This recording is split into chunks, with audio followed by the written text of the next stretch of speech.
Oh, hello. Good evening, everyone. Welcome to another fresh episode of Mind Body Medicine with Dr. Ariel. As you know, you can catch me every first or third Monday, Thursday, right here on Promise Resource Network. Just give everyone a minute here to join us and tune in. I know I was about a minute late myself because life. But January has been quite a busy month around here. Lots of major life transitions that are both terrifying and exciting at the same time. So please send some good juju or energy or prayers or whatever my way if you don't mind. Um, Adam just brought home our little cat Nyla from her first ever dental cleaning. Turns out the poor thing had to have one of her front canines removed because it had chipped and then made like an abscess. Um, so this whole time, and by this whole time, I mean a matter of weeks, but I was thinking Nyla was just being a brat and a princess for only wanting the wet food. Because since we got the kitten, she gets a lot more of that. Um, so needless to say, I felt pretty guilty, and she gets all the treats and pets until further notice. But she was really cute and sleepy when she got home. Also, fun fact, her vet bill was like 7 times as much as my own dental bill, and I had a cavity that had to be, or no, a filling that had to be replaced. Um, just kind of one of those things that happens as you get old, and, yeah, it was crazy to see the price difference, but anyway, on this show, Mind Body Medicine, we like to explore alternative methods of healing, kind of giving you a doctor's perspective without necessarily seeking a doctor's advice. We're talking about out of the box concepts and ideas that really have been used for centuries to kind of heal our own bodies before big pharma industry came around and started synthesizing things it thought we needed, right?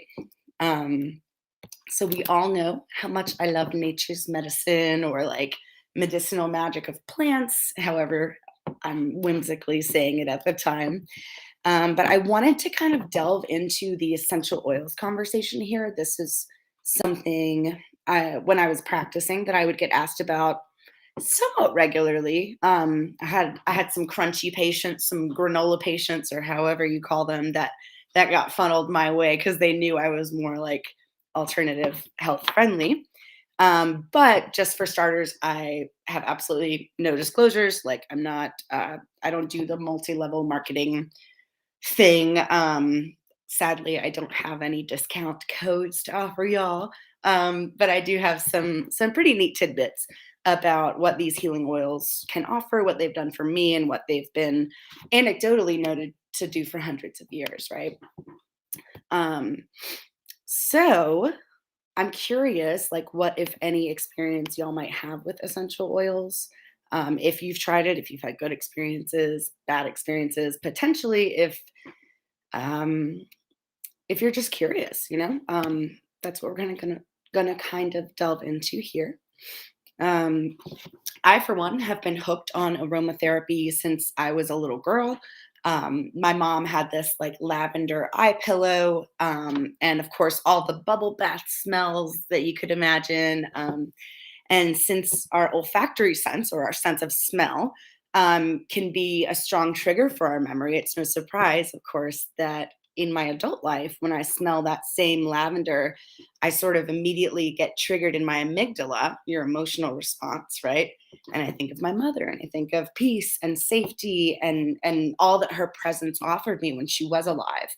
Um, but lavender is widely known for its calming effects, sedative effects. It's a great tonic for your nerves, all kinds of different ways that can be um, utilized. And lavender is definitely like far and away. It will always be my favorite essential oil. Um, but yeah, really, if I could have like a diffuser running in our house 24/7 with some type of oil, I 100% would do it. And to be honest, the only real like limiting reagent there is my personal laziness with regard to like refilling the water every few hours because ain't nobody got time for that. It runs out quickly. Um, So yeah, that's that's my one quibble. I've honestly considered creating like a separate water reservoir that we keep next to the diffusers, a whole like extra 20 feet away from where I normally fill it. Anyway, um, but yeah, you can diffuse these oils, you can put them topically on your skin, but you are going to want to use like a carrier oil. You can put them in your bath water. Some can even be consumed as like a nutrient booster. I've heard of different like digestive enzyme ones that have really helped a lot of people as well with like irritable bowel syndrome. So there's a lot of really cool new stuff coming out now that this is sort of becoming a more mainstream method of healing ourselves, right? Um, and one bedtime routine that I typically do is I will rub a few drops of lavender on the soles of my feet, like before bed, so that I have restful sleep and nice dreams and all that good stuff. Doesn't always work that way, but I like to think it helps. And as far as which oil, that honestly varies. I start with lavender, or I started with lavender like every night. My Reiki guru recommended that, so I began putting that on, but then I actually started to notice that, like certain days, that scent no longer resonated with me in the same way. Like it wasn't that it smelled bad, it just didn't smell good, if that makes sense. It was kind of just like super weird. Like you would think it was a different oil if it didn't have the label right there on the bottle, right? So I decided to start branching out, and I have this little collection. This is my healing device for today. My little collection here that I'll just almost like spin the wheel and just pick from. But I don't do it by sight. I do it by like taste, by smell, by smelling them and just sort of seeing, because lavender one day is apparently not lavender the next day, depending on my personal level of stress or what have you. So I find that to be a very interesting tendency I noted in myself. Um, but yeah, in my mind, like I know lavender, I know how it smells and I like it very much. But sometimes it's like a patchouli day, and I I have to shout out to, I believe JC was the one who said on Through the Eyes of Others. He was like, "What are your thoughts on patchouli? Is it a lovely fragrance or is it nature's armpit smell?" And I would definitely say my husband agrees with the latter assessment. He is not a patchouli fan. I personally love it. So again, like different strokes, different folks, different personalities resonate with different fragrances. Maybe like who knows? But I was joking. Maybe there was some like old lady that wore patchouli when Adam was a kid, so he doesn't like it a lot. Anyway, my all-time favorite reason to use essential oils, aside from the kind of immediate aromatherapy boost, right? Just having it in the air and smelling it, is for detox. Um, I think the best way I've heard our lives and like our structures described is that we live in a chemical soup. And quite frankly, that is true and accurate. And our, like, even our soaps, our laundry detergents are harmful to the environment and our skin. The chemicals they put on our furniture so that it doesn't catch on fire in a home fire, that's touching our skin every day, seeping into our pores. um, so this chemical soup causes us to either be completely paranoid about our environment at all times, right? Or we figure out how to biohack our own bodies and stimulate sort of this natural detox process on our own. Biohack is a new word for me, but it's basically optimizing like your own body's structure and function so that it works for you. It's kind of like being ergonomic for yourself, like for your well-being. I don't know if I'm describing it well, but the point is the body knows how to heal itself. It really does. And it's the same reason that our liver regenerates, right? Our wounds close up.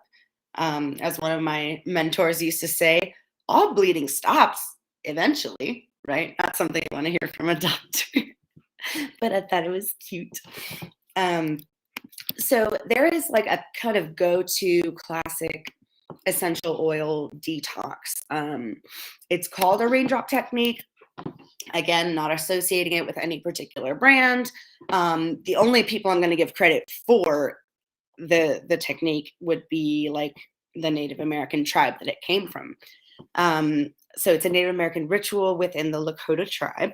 It was adapted from a man named Wallace Black Elk, who was a medicine man. So you know it's legit for real. I think medicine men and women are pretty fascinating.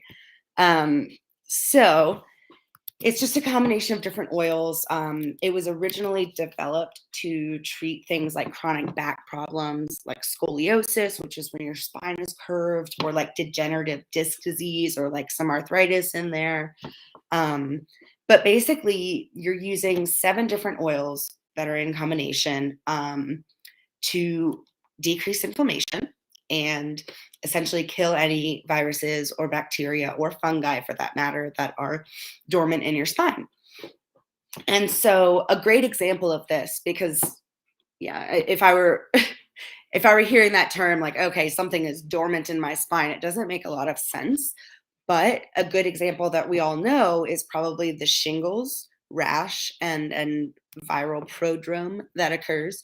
So shingles is actually when one of your dorsal root ganglia, so like the nerves in your back, is excuse me, it is reactivated. It's a reactivation of the chickenpox virus, which is called varicella. Long story short, you have chickenpox as a kid. Something happens when you're an adult that is very, very stressful. Think like, divorce, like major, major life changes. That virus will activate so quickly because, believe it or not, your immune system, when you are not emotionally well, is shot. You have honestly virtually no chance of like defense. The times that I got sick when I was practicing medicine, it was not because I was working in pediatrics or in the emergency room during flu season.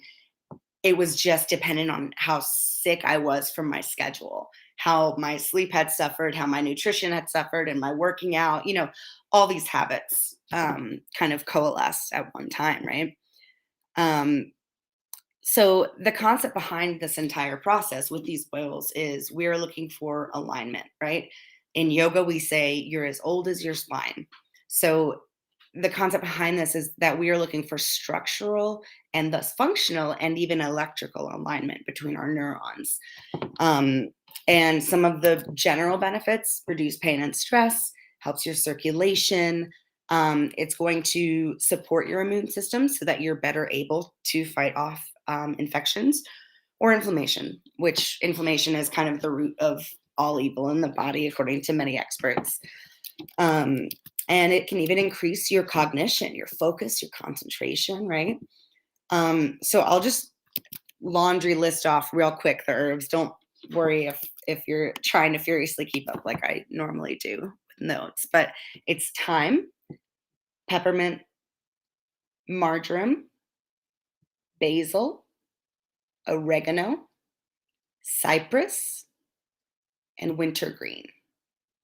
So it's this combination of oils. And interestingly, I remember several years ago, I saw a documentary on the oldest woman in the world. She's a centenarian, so 100 and some odd years, I think 112, if I'm not mistaken, long time ago.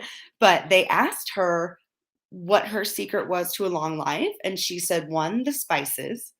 And I'm thinking, okay, Italy, listen to the things that they use. It's thyme, it's basil, it's oregano, things that they cook with and eat every day. So it was a combination of the herbs, she said, and she would drink an entire cup of olive oil every day. That part I'm not totally sold on, but I believe that the herbs kept her very healthy and fit well into her hundreds. So this raindrop technique, or any essential oil technique, is sort of based on a combination of aromatherapy, reflexology, so like that pressure point reflexive massage, and then feather stroking, which is literally like if your spine is like this, it's sort of this motion with the oils. It feels lovely. To me, it reminds me a little bit of like EMDR or therapeutic tapping. That's really sort of how it feels. It feels like you're really getting a good reset in your spine. Um, and I will warn you, there's a lot of big pharma naysayers that are going to say, oh, well, there's limited evidence for the efficacy of essential oils in medical treatment, right? Um, but how can we expect any research to be funded when there's so much more money to be made in the treatment of disease rather than the prevention of it, right? I digress. But the same naysayers are the ones that are going to be really quick to point out the contraindications or the reasons, the medical health reasons that people can't take these. So it's like, oh, okay, these are doing nothing, but make sure if you're pregnant, you don't take it, right? Um, so if you have like a great example, if your kidney function or your liver function are at all compromised, if you have heart disease, if you're taking a blood thinner, if you're allergic to aspirin, and pregnancy, like I mentioned. So all these different things would be considered a reason not to use these oils. So the only one for me that I've personally come across or anecdotally in friends and patients is like a skin reaction. Very, very common. Like theoretically, this is not how you're supposed to try to cover the brand. This is not how you're supposed to like take the oils. You use what's called a carrier. So that can be like, it can even be mineral oil, but that's, we all know that's not that good for you. But another type of oil, so coconut oil, argan oil, evening primrose oil, basically you put a few drops of the essential oil and you dilute it into that, and then it's going to be okay on your skin. Most people that have had any kind of reaction, they're like basically applying drops of this super mega concentrated plant medicine oil like it's lotion, like it's sunscreen. And I'm like, no, we use like 3 drops for an entire house. So we got to cut that back.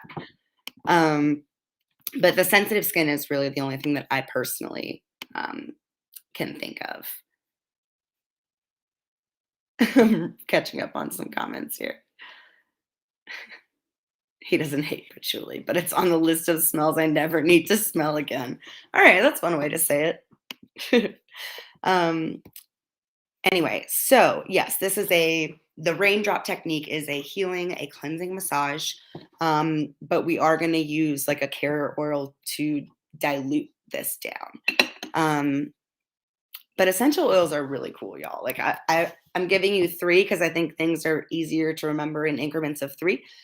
But my like top 3 in terms of miracle workers of both personal and professional experience. One would be clary sage. So, like, sage oil is very, very good for controlling hormonal symptoms associated with menopause. So, I've told this in another episode that we had a patient that wore a fan around her neck because her hot flashes were so severe. And this was like fall, it wasn't even summertime. And we gave her some clary sage oil. I want to say she took like a spoonful a night or something. And the next time we saw her, no fan. It was the most amazing thing. And she had tried almost every pharmaceutical imaginable, including dangerous hormonal stuff. So sometimes plants get it right, right? Mother Nature knows a little better than our feeble minds. Another one that I love is frankincense. So that is for a superficial wound, I would say as effective as like doing sutures. Um, I, for one, almost like shaved off the entirety of my foot doing like an at home pedicure, got a little overzealous. And it would not stop bleeding, like, would not. And finally, I'm just like dousing it with frankincense. And before you know it, it's just magically clotted. You're like, okay, I wish I'd done that an hour ago, a few carpets ago before I ruined them, right? But anyway, the third oil that I love is called vetiver. It's a very grounding one. I personally like it for treatment naturally of like ADHD. So this is a really grounding, focusing oil. Unlike a stimulant like Adderall, if you're taking that for the ADHD, it's actually having the opposite effect, but treating the condition properly. So anyway, well, I'll just start out with some random fun facts about smells because fun facts are like my favorite thing, and then I'll go into some of the detail of more of the specifics for the raindrop for those of you that are interested later. Um, and let's see. Yeah, so the first fun fact is unlike previously thought, and by previously I mean like 50 years ago, um, people can detect 1 trillion distinct scents. A trillion. I mean, in the past, we thought we had, tens, maybe hundreds of thousands, and that still seemed like a lot, right? But no, there's more. So, one thing that you probably don't know about me is that in college, I studied neuroscience. Um, so I'm a super nerd that is obsessed with learning how our senses shape our interaction with the world around us. Um, I literally took an entire semester long course called Taste and Smell. I know, I thought it was a joke too. And that was some next level complicated stuff. So just know that there are entire fields devoted to the sheer sense of smell and taste, how they're related, but still. Um, so another fun fact is that our scent cells, um, so yeah, our I guess you would call it the sensory cells in our nose are renewed every month or two. So every like 30 to 60 days. It's the only cranial nerve, which is like a brain that emerges from your skull and is responsible for basically your vital functioning. Um, it's one of the 12, but it's the only one that can regenerate. And that's pretty awesome. I just think the concept of regenerating anything is pretty miraculous, to be honest. Um, but the fact that every month or two our smell recycles. Like if you've ever heard in those Febreze commercials where they're like, "You've gone nose blind to something," and it's true because you're basically within that month of a period. Like if you let's say you light the same candle every day, you're smelling that same thing, but you stop detecting it. It's the same like if you've ever heard that when you're in a room, if you can get through the first 5 minutes of whatever putrid stench or odor is in there, you can survive because your sense of smell sort of dissipates after that time, right? We no longer need it to instinctively like perceive our predators and prey. Um, so yeah, random side note. Um, this is probably my favorite fun fact, like of this whole talk. You can actually smell fear and disgust. You can smell those emotions through someone's sweat. And then not only is that insane, but you then start to experience the same emotions as the person who's sweating out that fear and disgust. According to a 2012 study published in the Journal of Psychological Science. I looked up that citation because I was not sure I was believing it.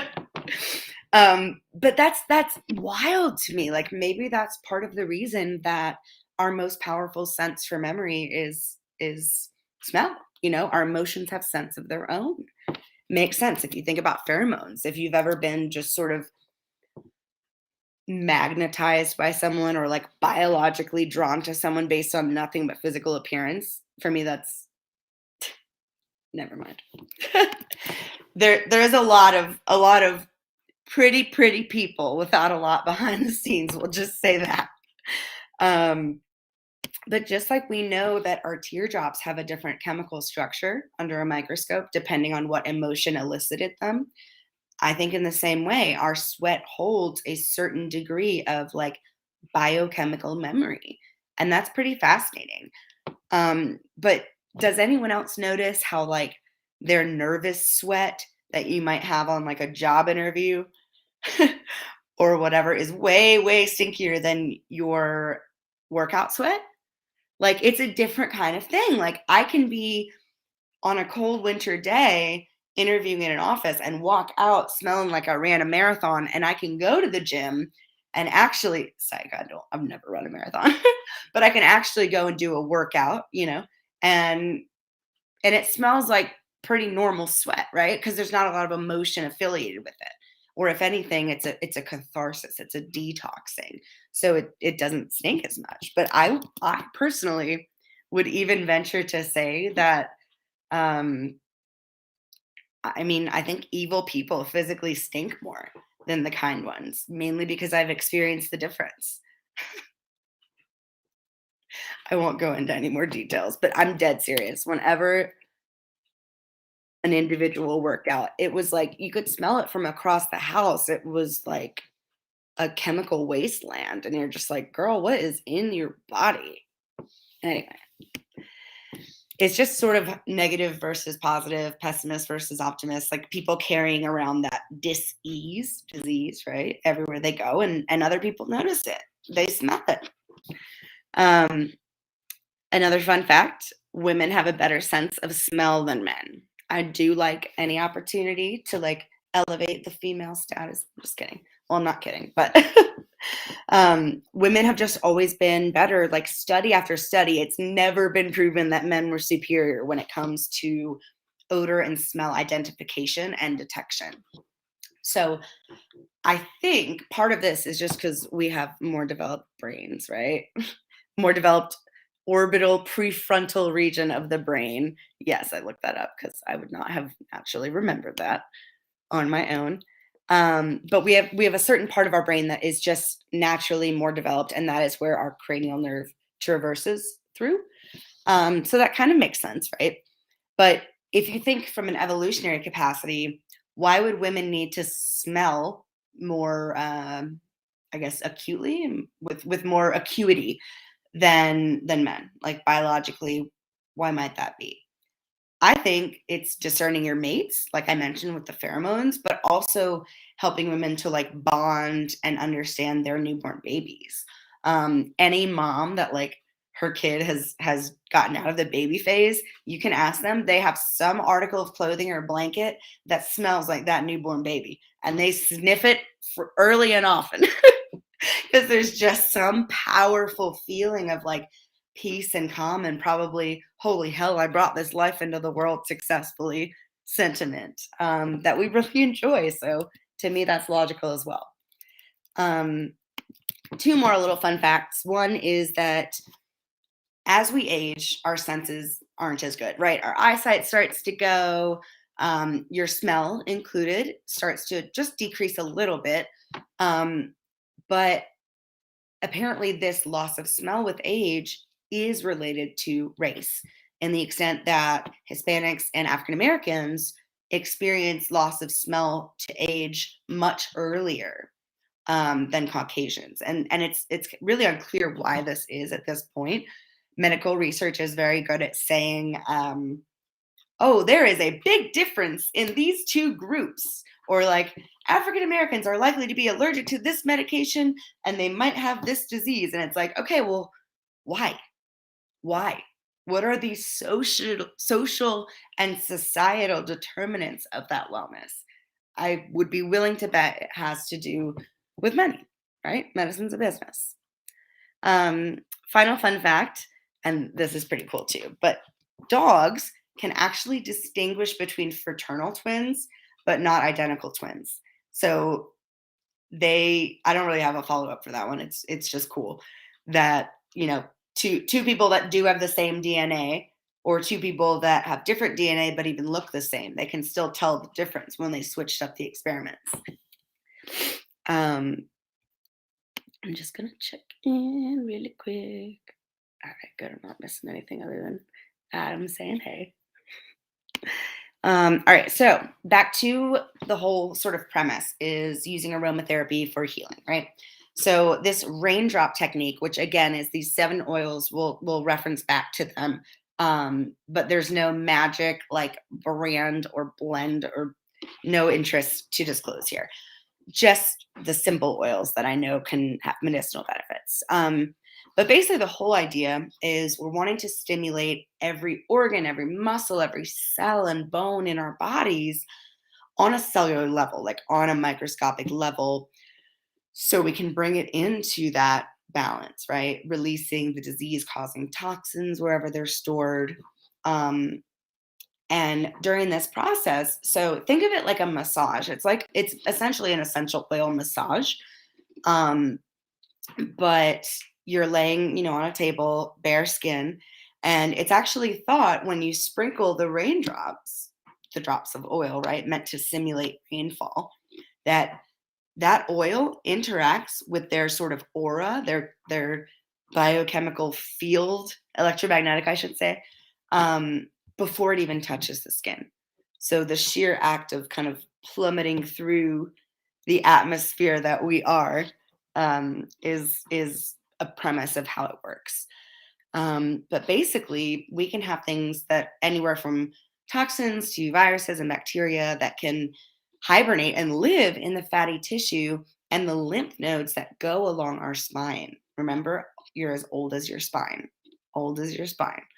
Um, but that can cause misalignments, other spinal issues, and so essential oils just have hundreds of like different beneficial compounds that are gonna circulate through a plant in the same way that our blood courses through our veins and our arteries, right? So it's considered the plant lifeblood, and we're sort of harnessing a very concentrated form of that for our own medicinal benefit. Um, when you apply them topically, especially with a carrier oil, which is how I would always recommend them, um, it can really be very quickly absorbed. It can reach every tissue and organ. It's pretty miraculous. Um, and the essential oils basically get, as I said, dropped on your feet, on your spine. There's a whole magical sequence that I have not memorized yet, but I have had it done. And it's basically believed, that the body's aura can be purified within like an hour of this session. Benefits can last for up to a week. And it's a particularly good adjunct for something like myofascial release, which is sophisticated massage, we'll say. Um, but especially if you are like processing a healing crisis, if you're having a flare in symptoms and pain levels, this is just it's the icing on the cake. But you have to have it, I think. So yeah, I've received a handful of these like detoxifying oil combinations on my back from a dear friend of mine who first introduced me to oils in general. Um, but my personal experience is that each time I went, I could feel like toxins seeping out of me. And this is probably the height of my like body's toxicity, just because I was eating a lot of like fast food and I was working 80-hour weeks and not sleeping, and just a lot of abuse on my own body, really. So I could just feel that releasing. It was actually right either I think it was right about when I decided to leave medicine that I started going really, really fiercely in the alternative route. And it was just like melting the evil out of my spine. It was so weird. I almost felt like drunk after. You're in this kind of brain fog where you're like, where am I? What time zone am I in? um, but it's a very therapeutic experience, and I've really enjoyed it. Um, but it's basically combining, like I said, your aromatherapy, your Native American wellness traditions. There's even like ancient Tibetan methods that they use, um, which is, I think they call it VitaFlex. Again, these are all like marketed names that don't actually matter, but the premise is vitality through reflexes, right? So it is a complete scientific, workable system of controls, basically to release the energy of our unlimited healing powers, right? Um, and this VitaFlex network, so the reflexology that they've mapped out with the oils includes 5,000 points, which is insane to me because in comparison, there are like 365 acupuncture points, um, or acupressure, reflexology, all that. So there's a lot of detail that goes behind this. And basically an electrical charge is released when these reflex points are stimulated with the oils, right? That's the VitaFlex technique. And it's an electrical charge. It is a neural electrical pathway that you're stimulating to then basically travel up the nerve, but find a pathway where there's a break, where there's an energetic block or lack, so that we can take those toxins, take the lack of oxygen, take the damaged tissues, and replenish. So, this electrical charge really is highly therapeutic to our bodies. And when we combine it with the power of these essential oils, the plant medicine from the Mother Earth, it really gets you back into alignment. So this would be, I think, classified as kind of a vibrational medicine, even though that sounds counterintuitive, right? Like so I'm smelling, but I'm creating a vibration. Um, but the whole body has an electromagnetic energy field, and according to ancient Eastern medicine, a lot of physical conditions and diseases begin to manifest within our energy fields before they even exist in our psychological bodies. It's like a pre-cancer out in our aura that's just threatening to invade if we continue to feed it. But yeah, the other cool thing about the oils is that they have specific frequencies themselves that can migrate to specific organs or tissues that they're drawn to. Some go to the digestive tract, some work in the lymphatic system, just like regular medications. Some go into the reproductive organs, right? And circulatory system, you name it, right? There's a lot of different targets that any medicine, plant, or pharmaceutical can target to work on and to heal us. So, like, you might get an oil that's attracted to the kidneys or the pancreas or the thyroid gland, potentially even your nervous system, your brain. And it can really not only decrease, and this is again according to the philosophy, right? It not only decreases your given diagnosable physical ailment, but it can actually prevent a condition that has manifested in that energy field, if that makes sense, from really ever coming to be. So overall, just checking out what we're doing. Yes, Adam, your wax scents are not losing scent. You are just getting nose blind. Confirmed. So yeah, we already talked about balancing, realigning the body, right? Just a combination of techniques. There is a certain essential oil blend that they call chiropractor in a bottle. I know Copieba, I think, is one that might be made with CBD oil. I don't know. My like titles are all sort of out of date, but I definitely use them topically for back stiffness, muscle pain. Chiropractor in a bottle, always a good a good thing to have in your pocket, literally. Of course, reducing your pain, relaxing your muscles. So this raindrop is a great method to really relieve your symptoms from sciatica. That's when you get that nerve pain down your butt to your toe. That's sciatica, scoliosis, kyphosis, and chronic back pain. And honestly, I have personally heard of the raindrop technique in particular being used kind of early and often therapeutically for chronic low back issues, and patient avoided surgeries. If you ask me, the number one procedure that I dislike the most is back surgery. Why? Because no one ever just has one. Do you know anybody that has had only one? It's usually like 5, 6, 7, like problem after problem after problem, and it's a nightmare. So let's try less invasive methods first, huh? Just my 2 cents. Let's see. I'm trying to think what the other example I wanted to say was. Oh, okay. So topical things. Think of like Bengay and Icy Hot. Those things have very strong, like mentholy, wintergreeny aromas. And that's because it promotes muscle relaxation. So it really does work for pain relief. But even those are based on essential oils, and yet Big Pharma still doesn't want to acknowledge it. They'll come up with 80 different chemical names to avoid saying that it's just a real mint plant. It's wild. Um, Essential oils can relieve stress, can elevate mood, and they have a really normalizing effect on our nervous systems. So, pretty ideal to reduce things like stress, anxiety, tension. Um, they boost your stamina and your energy while still relaxing you, if that makes sense. So some of the oils can be revitalizing. Some of them can be a little more calming and sedating. That's normal. That's plant medicine. Um, I have a couple of oils that I use in the bath, and one of them is called like Revive, and it's some random blend that I have no idea what it is.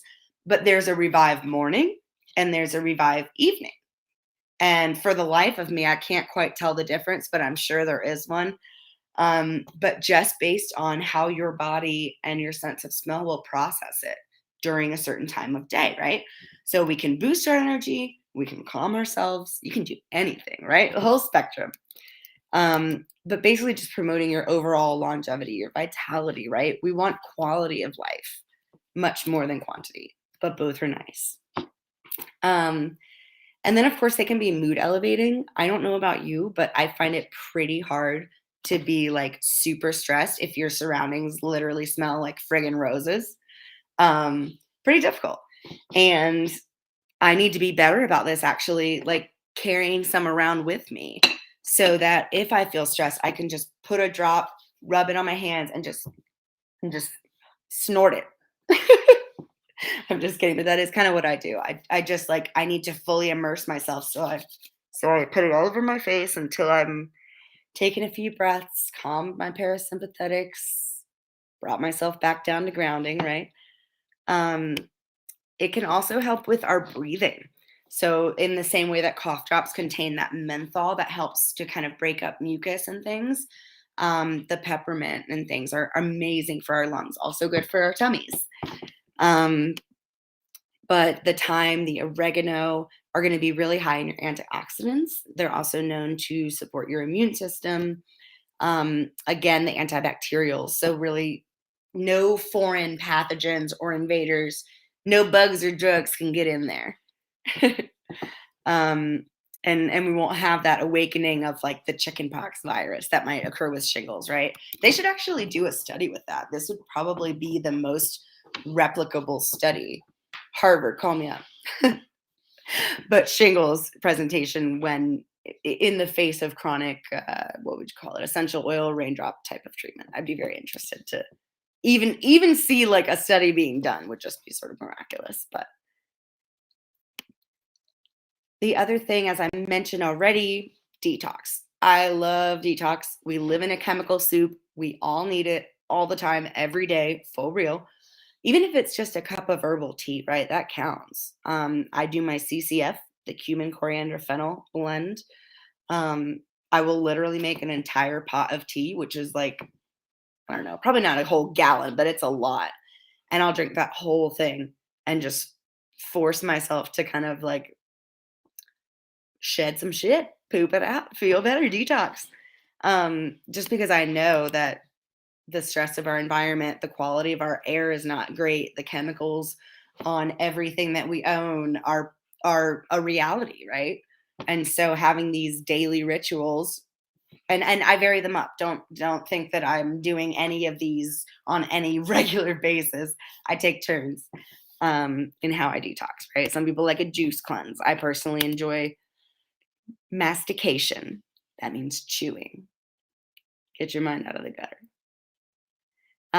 Another benefit, reducing inflammation. We talked about that. Um, those are going to be your like wintergreen, your peppermint, your thyme. It also helps your circulation. So I'll use myself as an example. I actually have naturally pretty low blood pressure, um, which surprisingly can be a bad thing in and of itself. There is such a thing as too high and too low. And as a result, basically my feet are like blocks of ice all day, every day. Winter, summer, doesn't matter. Socks, no socks, the blood just doesn't get to them as well as it should.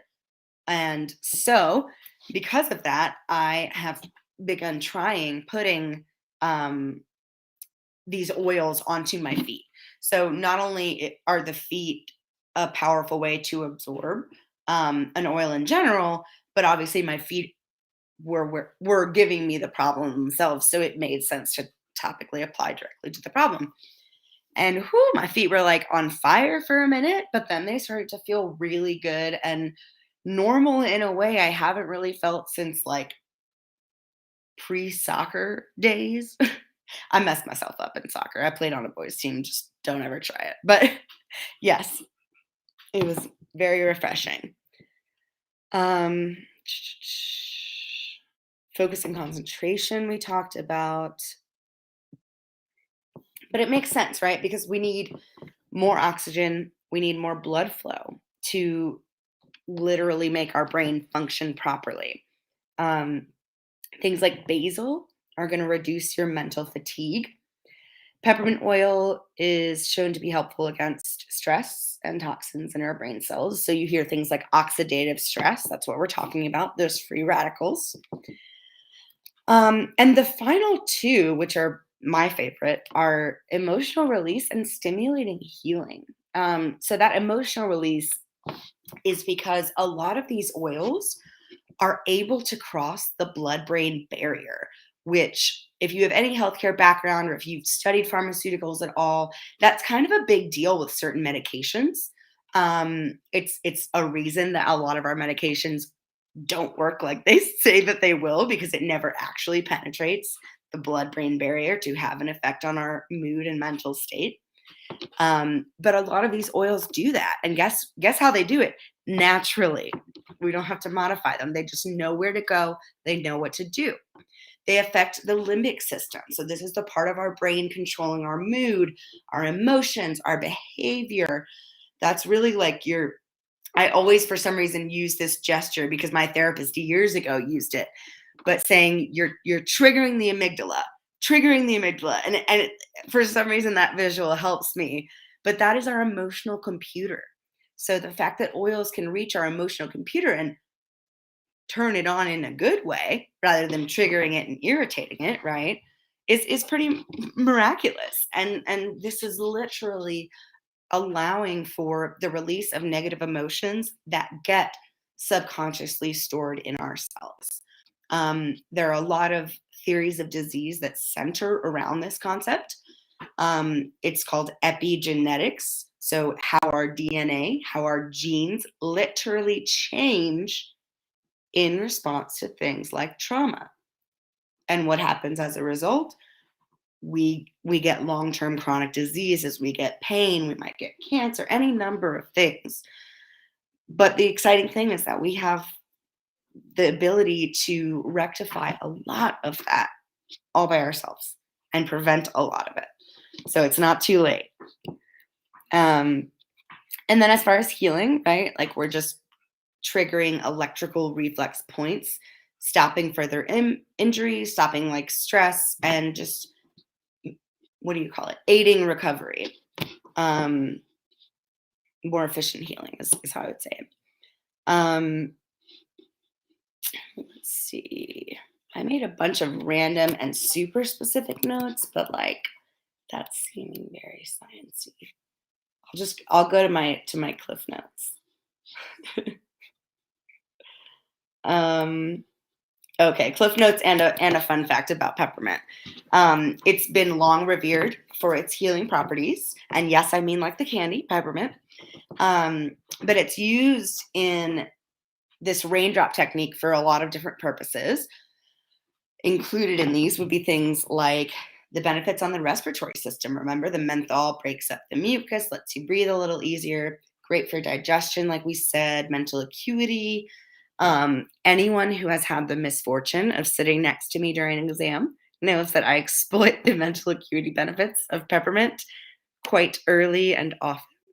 Um, I was seriously that annoying chick in class who was constantly like unwrapping them really loudly with dead silence in the room, and then like chomping on the peppermints because I'm impatient and I like need all the peppermint goodness and brain power I can get. Um, but yeah, it took all the way until medical school for me to finally get called out for this. So That's a couple of decade of annoying, uncorrected behavior. Shout out to Lindsay, who is interestingly a neurologist. She would love this chat for finally telling me how obnoxious that habit was. Love her. Um, all right, so here we'll come to the cliff notes as my dog is barking at something. That's weird. We have to quarantine her in the bedroom during these talks, or else she gets a little feisty with the kitten. But okay, so these are the cliff notes of the oils that are used in this raindrop detox and then the benefits, like real quick and dirty. There's only 7 distinct mixes and they're all just based on herbs. So that's nice to me because I don't have to worry about like referencing any brands or whatever. Like, who cares? No disclosures there. But the first one would be basil. So that's going to relax your muscles, reduces mental fatigue. And then we have cypress. So I think the C for cypress helps with our circulatory system. Marjoram, which is actually quite good for muscle spasms. So if you're having kind of an ache, but also that cramping, marjoram on the skin would feel really nice. Again, a drop. And then we've got oregano. That is one of our bigger immune boosting drugs. Peppermint, we already talked about. Thyme, reducing bacteria throughout the body, really. And then you've got wintergreen, which is just general joint and muscle pains like the icy hot, the Bengays that we're all familiar with. And yeah, I'll just wrap it up really talking about my very favorite oil again, shameless plug for lavender. Lavender is anti-inflammatory. It's an analgesic, which is like a pain reliever, anticonvulsant, which convulsions are seizures, so preventing of seizures, which is a pretty powerful therapeutic implication. And it's also a bit sedating, so it can help you sleep. And there's even early evidence showing that it may protect against tumor growth. So that's pretty cool. But I have seen lavender used truthfully for everything from rheumatoid conditions to depression and earaches and seizures and mood disorders, asthma, what else? Blood pressure issues, hives, insect bites, respiratory disease, you name it. So lavender is just pretty awesome universally. And speaking of things that are awesome on a universal scale, let's talk about the warm line.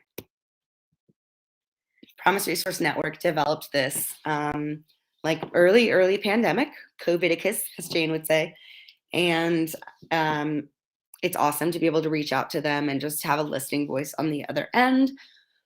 Whether you're in a crisis or not, just nice to know that someone listens and cares. That number is 1-833-390-7728. And then, of course, we have our welcome desk open from 8 to 4:30. That number is 704-390-7709. Thank you all for tuning in. As always, I love you very, very much. If you have questions, if you want some more detailed notes, as always, just shoot me a message. And otherwise, I will see you back here. Not next Monday, but the following. I will be back for February. So take care. Thanks, everybody. Good night.